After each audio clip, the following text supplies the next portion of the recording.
basis of inheritance. Today we discuss next article, mechanism of DNA replication. हे article या topic मधलं अत्यंत महत्त्वाचं आर्टिकल आहे. हे 4 मार्काला बोर्ड थेरीला तुम्हाला विचारलं जाऊ शकतं आणि त्या दृष्टिकोनातून हे आर्टिकल व्यवस्थित समजून घ्यायचं. This is the rough diagrammatic presentation of replication of DNA. DNA चं रिप्लिकेशन दर्शवणारी ही या ठिकाणी फळ्यावरती आकृती काढलेली आहे. With the help of this diagram, we discuss the mechanism of DNA replication. याच आकृतीच्या साहाय्यानं आज आता हे आर्टिकल आपण समजून घेणार आहोत. First here, what is mean by DNA replication. DNA चं रिप्लिकेशन म्हणजे काय?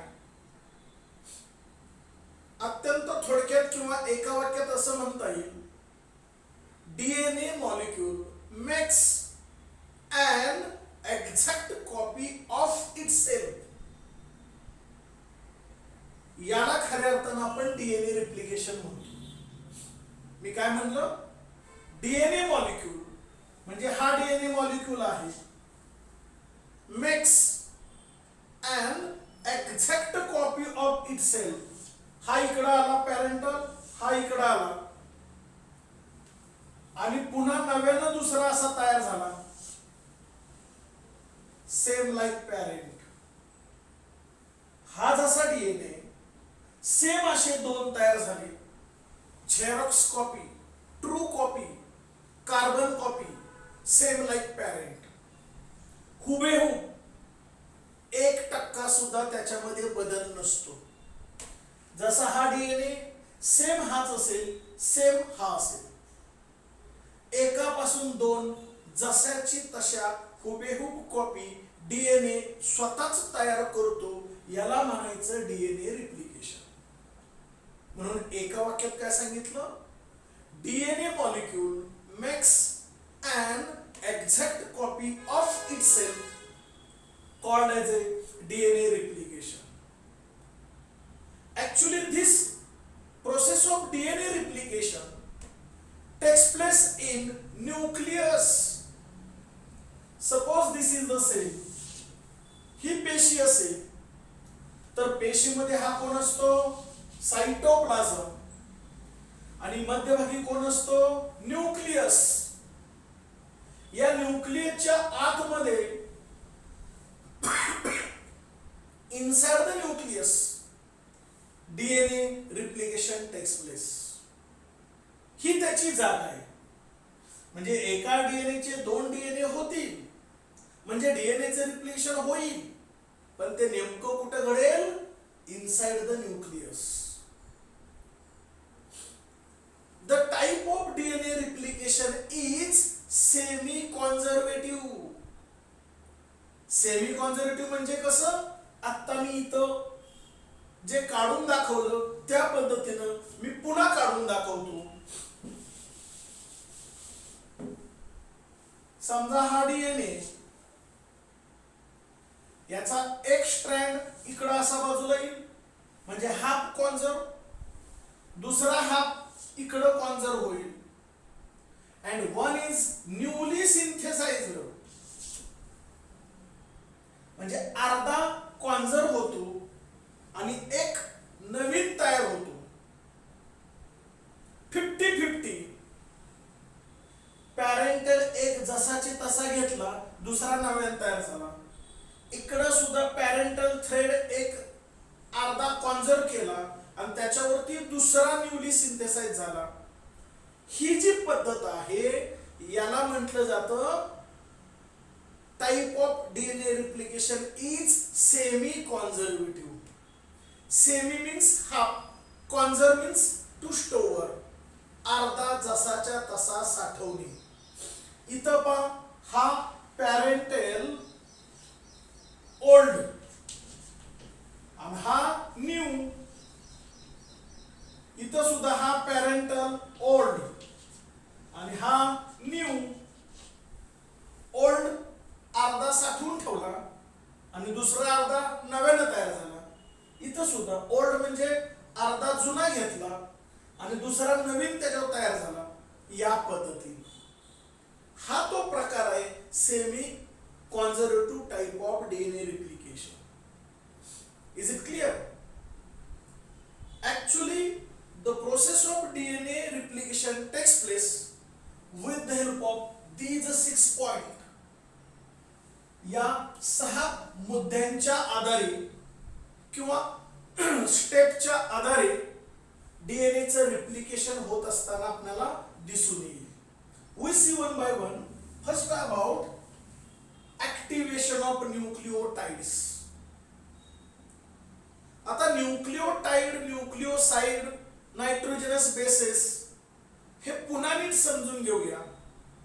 इयत्ता 10वीला किंवा 11वीला डीएनएचं स्ट्रक्चर झालेलं आहे, पण कदाचित आता तुम्ही विसरलेला असू शकाल, म्हणून मी पुन्हा सांगतो. हे जे या ठिकाणी मी पहा, समजा हा डीएनएचा स्ट्रँड आहे, तर याच्यावरती adenine, guanine, cytosine, thymine. Adenine double बॉन्डनं थायमिनला मॅच होतं, ग्वानिन ट्रिपल हायड्रोजन बॉन्डनं सायटोसिनला मॅच होतं, सायटोसिन ट्रिपल हायड्रोजन बॉन्डनं ग्वानिनला पेरिंग होतं म्हणजे मॅच होतं, आणि थायमिन ॲडेनिनला होतं. हे जे ॲडेनिन, ग्वानिन, सायटोसिन, थायमिन यांना म्हटलं जातं नायट्रोजनस बेसेस. ह्या प्रत्येकाच्या पाठीमागं, प्रत्येकाच्या या ठिकाणी पाठीमागं पेंटोज शुगर असते. ह्या अशा पद्धतीनं पेंटोज शुगर.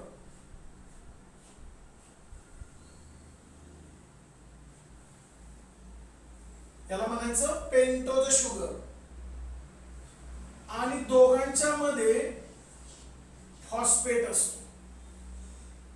दोघांच्या मध्ये काय असतो? Phosphate.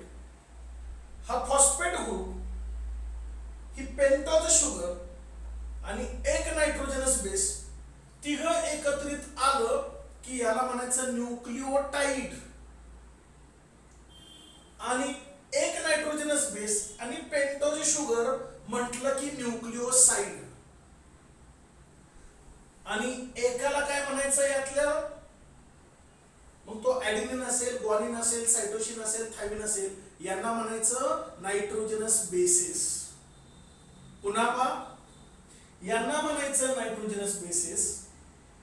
Nitrogenous bases plus pentose sugar म्हटलं की न्यूक्लिओसाइड. आणि नायट्रोजनस बेस, पेंटोज शुगर आणि फॉस्फेट तिघं एकत्रित आलं की काय म्हणायचं? एक न्यूक्लिओटाइड. असे न्यूक्लिओटाइड्स ह्या डीएनए मॉलिक्युल्स मध्ये अनेक असतात. त्यांनीच खऱ्या अर्थानं हा डीएनए मॉलिक्यूल तयार होतो. हे बेसिक पुन्हा एकदा मी रिवाइज करून घेतलं. 10वी 11वीला स्ट्रक्चर ऑफ डीएनए मध्ये हे झालेलं आहे. आता आपण मेकॅनिझम ऑफ रिप्लिकेशन पाहतोय. यामध्ये पहिली स्टेप आहे ऍक्टिव्हेशन ऑफ न्यूक्लिओटाइड्स. म्हणजे नायट्रोजनस बेस, पेंटोज शुगर आणि फॉस्फेट ग्रुप याला आपण न्यूक्लिओटाइड म्हणतो. त्याचं ऍक्टिव्हेशन होणं गरजेचं आहे. म्हणजे ऍक्टिव्हेशन होतं म्हणजे नेमकं कसं होतं? Actually, these nucleotides are found in nucleoplasm. न्यूक्लियसच्या आत पुन्हा द्रव्य असतो, त्याला न्यूक्लिओप्लाझम असं म्हटलं जातं. आणि या न्यूक्लिओप्लाझम मध्ये खऱ्या अर्थानं हे न्यूक्लिओटाइड्स प्रेझेंट असतात किंवा आढळतात, found, but in the form of here monophosphates. मोनोफॉस्फेटच्या स्वरूपात आपल्याला हे न्यूक्लिओटाइड्स या न्यूक्लिओप्लाझम मध्ये दिसतात. They are activated in the form of triphosphate. मोनोफॉस्फेटचं रूपांतर ट्रायफॉस्फेट मध्ये केलं जातं by using ATP, adenosine triphosphate. Adenosine ट्रायफॉस्फेटच्या मदतीनं मोनोफॉस्फेटचं रूपांतर ट्रायफॉस्फेट मध्ये केलं जातं. हे एटीपीची मदत घेऊन आणि एन्झाइम एक महत्वाचं उपयोगी पडतं, त्याला फॉस्फोरिलेज असं म्हटलं जातं. या फॉस्फोरिलेज एन्झाइमच्या मदतीनं एटीपीच्या मदतीनं मोनोफॉस्फेटचं रूपांतर ट्रायफॉस्फेट मध्ये केलं जातं आणि म्हणून सगळेच्या सगळे न्यूक्लियोटाइड ऍक्टिव्हेट होतात. हे महत्वाची पहिली स्टेप या ठिकाणी असेल. The next, origin or initiation point. Mechanism of DNA replication takes place. Such a point कुठून तरी सुरुवात होते. इथून होईल किंवा इथून होऊ शकते किंवा इथून होऊ शकते. अनेक पॉइंट्स असतात. There are several points on DNA molecule.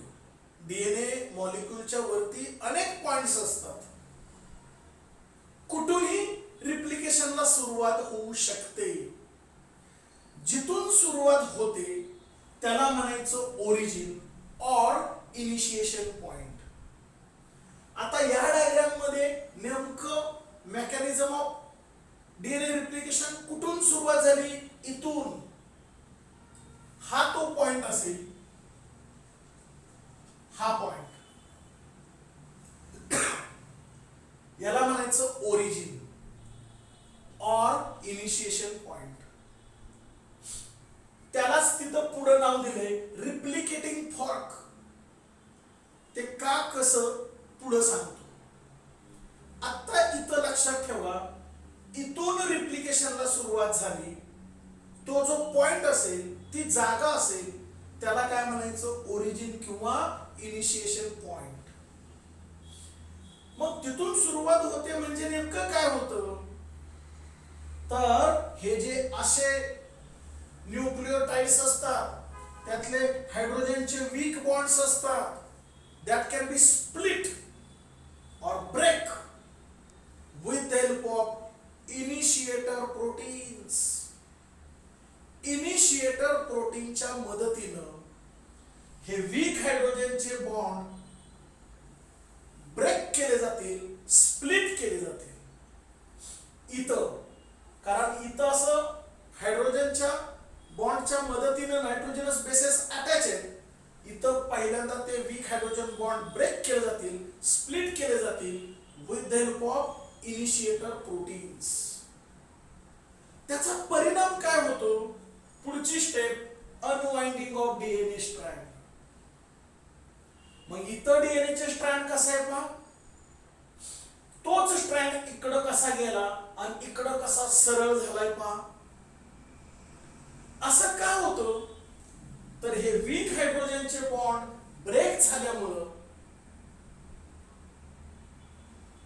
these two strands free from each other, एकमेकांपासून फ्री होतील, but not totally separate.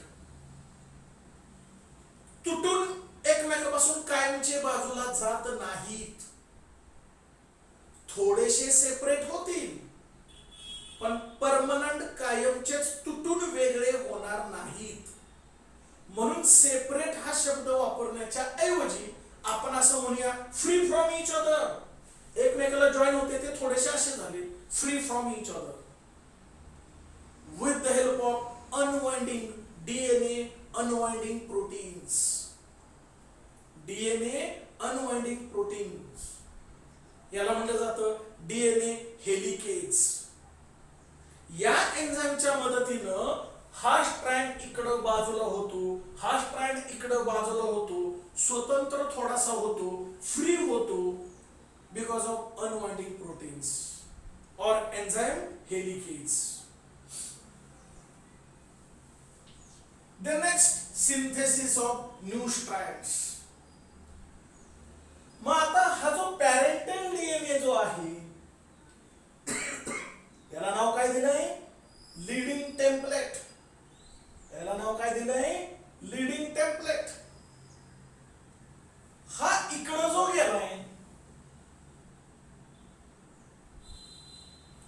याला म्हटलंय इथं लॅगिंग. याला काय म्हणायचं? लॅगिंग. Lagging template.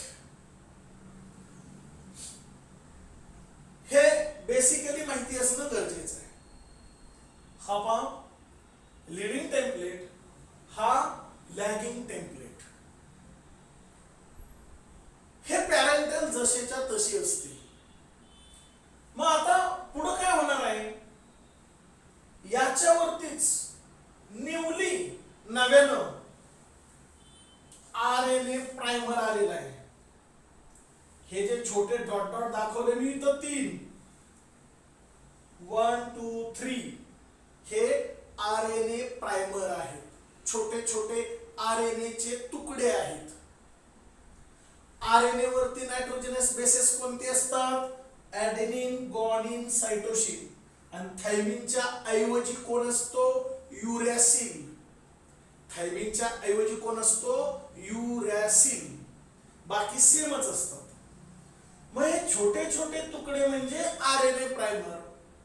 ते नॅचरली, नैसर्गिक, आपोआप इथं येतील. ह्या लीडिंग टेम्पलेटच्या वरती आल्यानंतर इथं सुद्धा नायट्रोजनस बेसेस असतात. समजा इथं ग्वानिन असेल तर ह्या आरएनए प्रायमर वरती सायटोसिन असेल. समजा इथं सायटोसिन असेल तर आरएनए प्रायमर वरती ग्वानिन असेल. मग इथं ग्वानिन आणि इथं सायटोसिन आहे म्हणजे किती हायड्रोजनचे वी बॉन्ड येतील? 3. इथं सायटोसिन इथं ग्वानिन असल्यामुळे हायड्रोजनचे किती बॉन्ड तयार होतील? 3. या पद्धतीनं आपोआप आरएनए प्रायमर ह्या लीडिंग टेम्पलेटला कॉम्प्लिमेंटरी होईल, मॅच होईल. and this pairing with the help of enzyme DNA polymerase. DNA polymerase नावाच्या एन्झाइम मुळे हे आरएनए प्रायमर ह्या लीडिंग टेम्पलेटला पेअरिंग होतील, मॅच होतील. ही प्रोसेस अत्यंत स्पीडले फास्ट आहे. Hence here newly straight very fastly strand is developed called as a leading strand. याला leading template म्हणायचं आणि नव्याने तयार होतो त्याला लीडिंग स्ट्रँड असं म्हणायचं. म्हणजे नव्यानं स्ट्रँड डेव्हलप झाला. From 5 to 3 direction. 5 to 3 direction Naveen leading strand इथं डेव्हलप झाला. या पद्धतीनं झपाट्यानं हा पहिला स्ट्रँड तयार होतो. Same like here. याच पद्धतीनं घडेल पण थोडासा बदल असेल. थोडासा बदल म्हणजे काय? Leading and lagging strand. आता लीडिंग कसं होतं ते पाहिलं. लॅगिंग कसं होतंय पहा. इथं जसं आरएनए प्रायमर आले तसे इथं सुद्धा आरएनए प्रायमर दाखवला. हा आरएनए प्रायमर लक्षात येत आहे. हा आरएनए प्रायमर आणि नंतर हा ओकाझाकी फ्रॅगमेंट. मग आता आरएनए प्रायमर आल्यानंतर काय होतं तर आरएनए प्रायमर याला असा कॉम्प्लिमेंटरी होतो. इथं सुद्धा तसं घडेल. हा आरएनए प्रायमर ह्या डीएनए मॉलिक्यूलला कॉम्प्लिमेंटरी होईल. यातले नायट्रोजनस बेसेस यातल्या नायट्रोजनस बेसेसशी मॅच होईल. इथं सायटोसिन असेल तर इकडं ग्वानिन असेल. इकडं ग्वानिन असेल तर इकडं सायटोसिन असेल. इकडं ॲडेनिन असेल तर इथं युरॅसिल असेल. कारण थायमिन नसेल. कारण इकडं कोण असतं? आरएनए वरती थायमिनच्या ऐवजी युरॅसिल असतं. हे आपण पाहिलेलं आहे. या पद्धतीनं हे आरएनए प्रायमर छोटे छोटे तुकडे येतील. मग हा आरएनए प्रायमरांमध्ये गॅप आहे. मध्ये गॅप आहे. नंतर पुन्हा ओकाझाकी फ्रॅगमेंट्स आहेत. मग आरएनए प्रायमर आणि ओकाझाकी फ्रॅगमेंट्स एकमेकाला चिकटतील, मॅच होतील. इथं ओकाझाकी फ्रॅगमेंट्स आणि आरएनए प्रायमर एकमेकाला शेवटी असे चिकटतील. का? तर हे दोन आरएनए प्रायमरच्या मधली जागा भरून काढण्यासाठीच खऱ्या अर्थानं ओकाझाकी फ्रॅगमेंट असतो. हे एक आणि हा दुसरा आरएनए प्रायमर आहे, त्याच्यामध्ये रिकामी जागा आहे, त्या रिकाम्या जागेत कोण येतं? ओकाझाकी फ्रॅगमेंट. आणि म्हणून सरळ असा दुसरा एक स्ट्रँड तयार होतो.